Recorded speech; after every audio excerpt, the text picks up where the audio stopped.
Good afternoon, everyone. Welcome to another book talk here at Eight Letters Bookstore and Publishing. I'm your host and creative director, Cindy Wong. And with us is Mark Saballa. He's the author of Resonance. So he's also a theorist, innovator, and a creator whose journey is defined by a relentless pursuit of both intellectual and personal evolution. His passion is rooted in understanding the forces that drive human development, meaning, and transcendence. And so we're going to talk about his previously published novel entitled Resonance. Coach Mark, welcome to the book talk. Good afternoon there, Miss Indy. It's nice to meet you finally. Likewise, Coach Mark. So I'll go straight ahead na po sa questions natin because I think resonance medyo malalim ang pag-uusapan natin dito. And this is also very interesting when I saw the book. The front cover itself, it says a theory by Mark Saballa. It's not a novel by Mark Saballa. Maybe we can start with that. Well, what is this about? Uh, uh, it's interesting when you have so much experience already, and somehow, as you venture into life, you discover many things. Sometimes you discover patterns, and sometimes things begin to make sense as you accumulate a lot of experience. And it comes to a point in your life that you actually begin to develop your personal theory about things. And it just so happened that this theory has a lot to do about relationships and how I understood it before versus now, and how I felt the need. I felt that it would have been nice if I've known these patterns before, and it came like a mission. It's like, if I see these patterns, why don't I share it to others, right?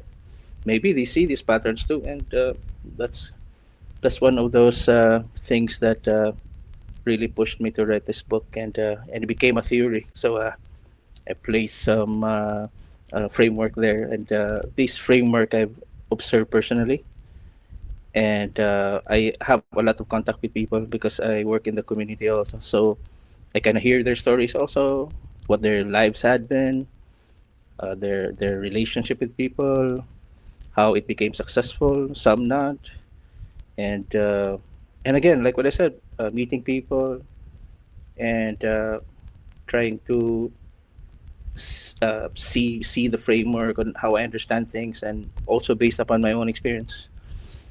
I was There was this time, a point in this journey where I was so excited, and I drafted all of these things, and I said, "Wow, if I had known this before, I could have managed things better." And that became the personal theory that I'm excited to share through this book. I can see, Coach Mark, that you're a very observant person because, I myself, well, I'm sorry, I just have to, of course, also share, sometimes there are things na you don't observe now, or you don't notice now because you're too busy or you're just too focused on things. Na, so you just want to solve these things or these kind of problems, or you're just too focused on the emotions. But this time around, gusto nyong i-describe or i-portray in a book itong theory na to, like what the things that you've noticed, your observations.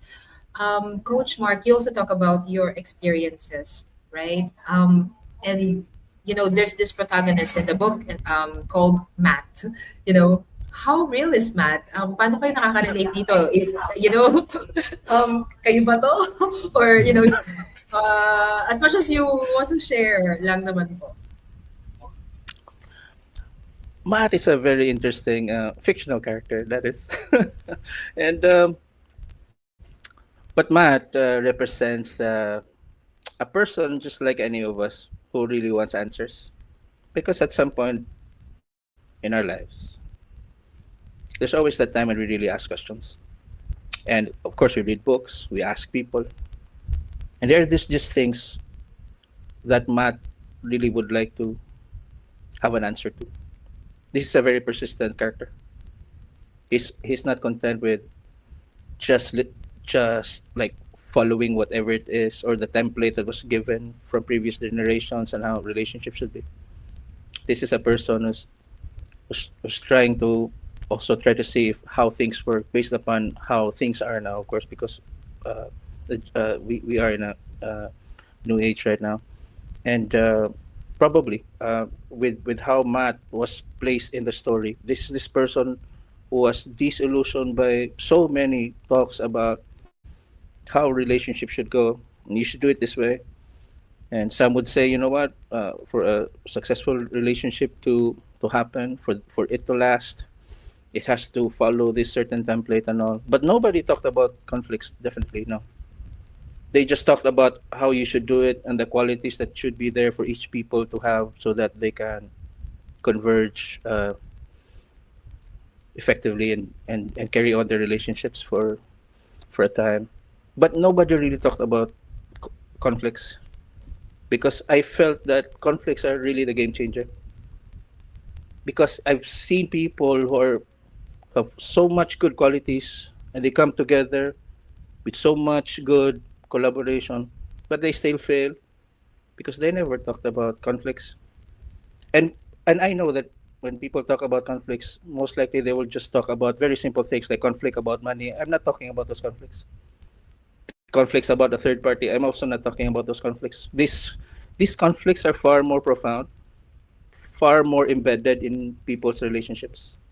Things that people do not usually see. And this is what I was trying to put in the book.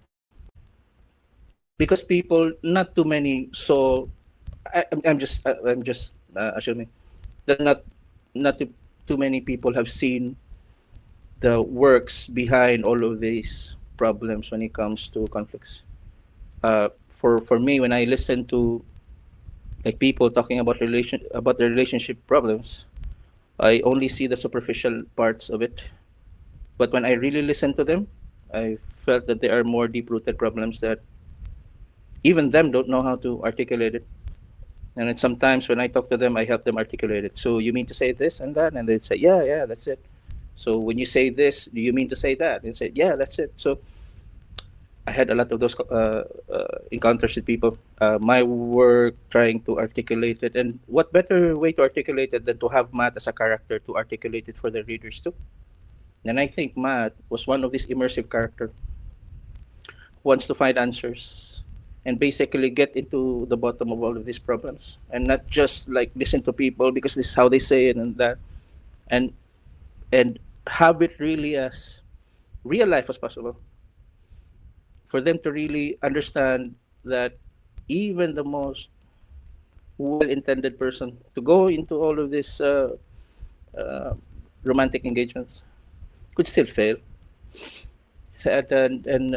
And Matt had this very his character is very, let's say, very naive. Matt is this type of character who says if I have good intentions and that's it, there's no question already, it's gonna succeed. And he failed miserably, by the way. Yeah, thank you for sharing that, Coach Mark. Wow, I just thought about the book, um, Men Are From Mars and Women Are From Venus, that kind of thing. If we're talking about relationship, but I read that book like thousands of years ago. Pero you know what I noticed about this book? It has this parang siyang ano, it's like an academic book, you know, pero in for relationships. Pero at the same time, there's this creative part of it. Of course, you're there's a storytelling in all of the chapters. You know, you're portraying this character and the struggles. But then I also noticed that there's this theoretical framework and the 8 relationship vows. Of course, we don't have to go through all of this, but what's so important about this, and how essential is this as part of the book? And also, additional questions na rin po. You know, you kept on mentioning about this template or yung may formula ba? Is there a formula for a good relationship or a successful relationship? Because as you said, you know, sometimes good intentions maybe they're not enough. Yeah, and basically now probably this is the time that I share a part of my life now because I idolize my parents. My I live in a very standard setup as part of a family of six, where my dad is really the standard stand-up guy who goes to work, finds a living, supports all of us, had us all finished college. My mother focusing all of her efforts try to make sure that we are all well attended, and we're so many in the family. And I grew up into that family where both my mom and dad successfully were really they celebrated their like golden anniversary, and that's that's supposedly, of course, growing up I thought, okay, that's gonna be the template that that's gonna follow. It's very simplistic. I saw it that way. And when I went through uh, all of these things myself, and I also studied psychology also, and as one of my one of the things that I'm very interested with. So I kind of went all of the understanding how dynamics happen between people and everything, and as I went through it myself, I kind of saw how my father and mother did it with some of the things that I've observed between the dynamics of two people, and also understood that when I was trying to make this framework, that it's so different when young people date. It's also different when older people date. I felt that the conflicts when they're in their mid 20s would be a different conflict when they'll be in their mid 30s, and it's gonna be a different conflict when they're gonna be in their mid 40s. And I felt there's a progression of conflicts. So when people start very young and into dating and relationships, most of their conflicts are mostly more of the simpler ones. So when I developed the framework, it's almost like a life path that when you have a relationship with somebody, romantic relationship that is, that it's gonna evolve into something. I'm just gonna give you an example just to make it more concrete for our listeners. It's like you would don't want it, right? That if you had been dating way back in college and you're still making that doing the same arguments when you're already in your mid 40s, right? You would feel like, why are we still arguing about these things?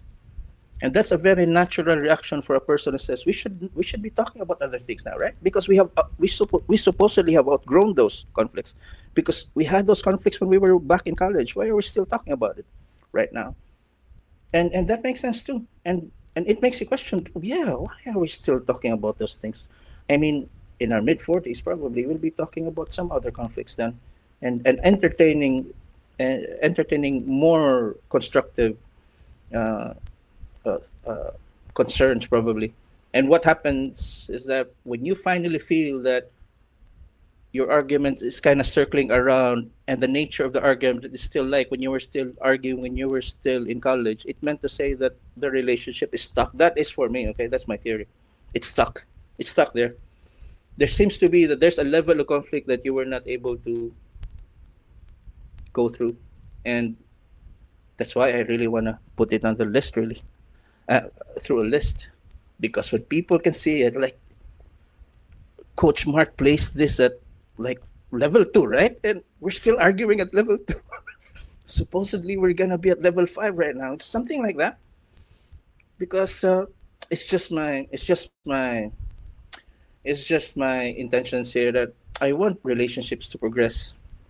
I really have this idea. My philosophy is like, if you go into a relationship, both of you should grow and evolve as you go.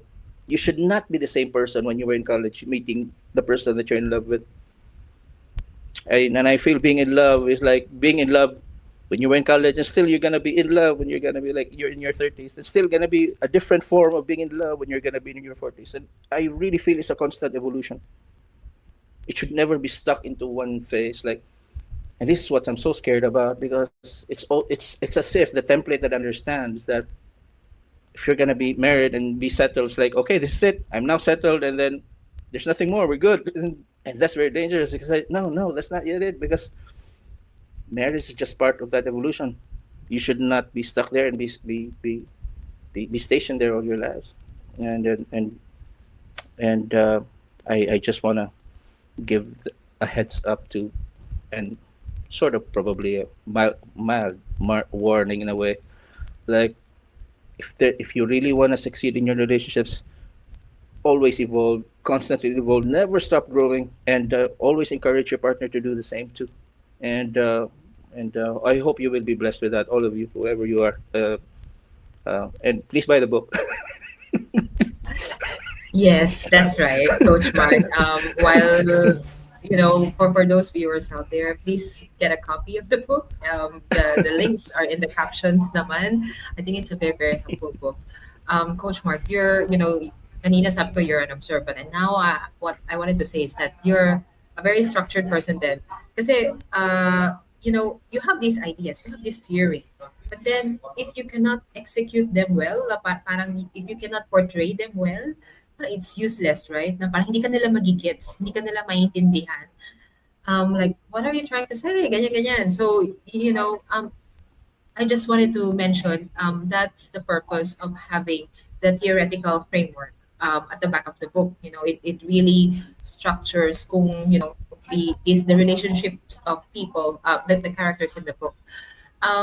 Let's talk about, and also you mentioned about evolution, growing together. Coach Mark, just a side question. Um, when there are very few people now, the people they met in college, they dated in college, very few are successful. Is there a right age ba? Kailangan ba mature pareho? Pero kanina sabi mo rin, nag-evolve dapat, may character development kayong dalawa. Is there a right age, or would you suggest to date more people while you're young?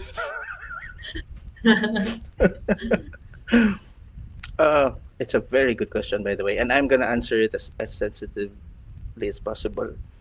Um, Relationships are like an exercise of the heart. You go to the gym, you exercise your muscles, right? You go to school, you exercise your mind. And having romantic relationships, it's like sort of going into it, sort of an exercise of the heart also. I'm just gonna inform everybody that romantic relationships demand so much emotions, and processing emotions is also not something, and it's not a task that can be easily done because it requires a lot of regulation also.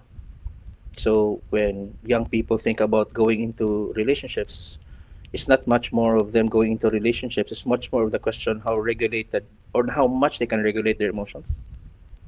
And of course, as a general advice, I would say if you just had your first relationship, of course, I advise to really regulate your emotions, definitely, and because you are still exercising, right? It's not like going to a gym. You don't like lift like 50 kilos of heavy heavy weights on your first day. It's the metaphor is something like that also.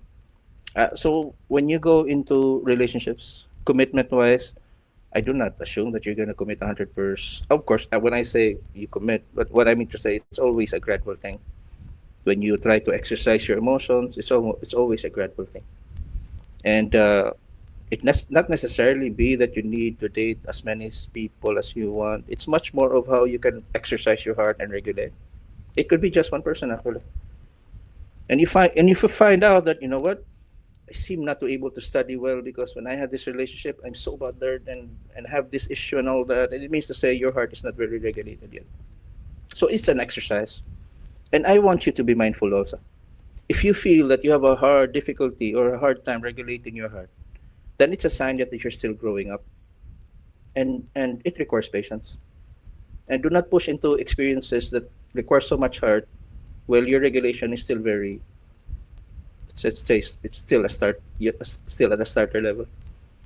And the experience of Matt will show you that, because when Matt entered into the character in the book, because when Matt entered into it, he was never aware about the regulation issue.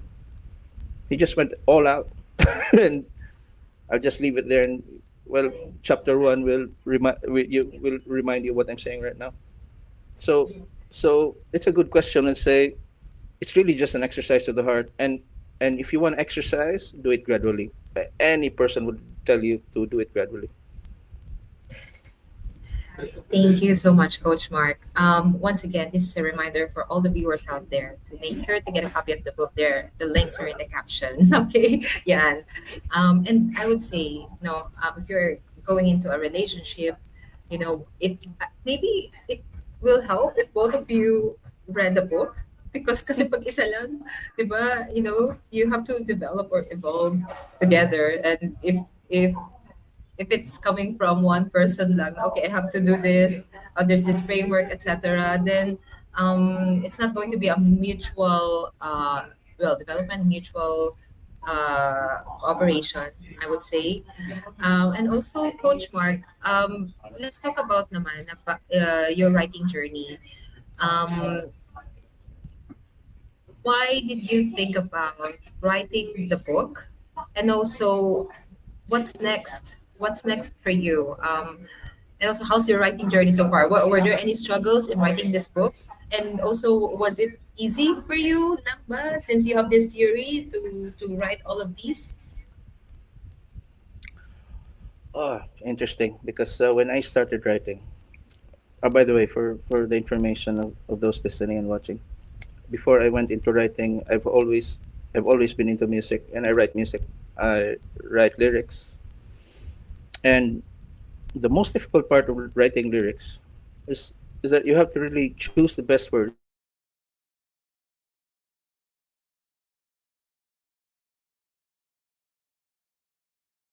melody to convey the idea that you want to share. So I started writing through music, and I had some little poetry, but not much. But it's much more there. But it came to a time where, because probably of experience, when I came to have so much experience already, and so much emotions, so much things I have in mind, where it really came to a point that I have to write this down. And when I had that, it was not even a decision but a motivation. And my motivation was just like shooting way up. It's like 100% motivation. Like when I was writing the chapters, I was just writing it smoothly.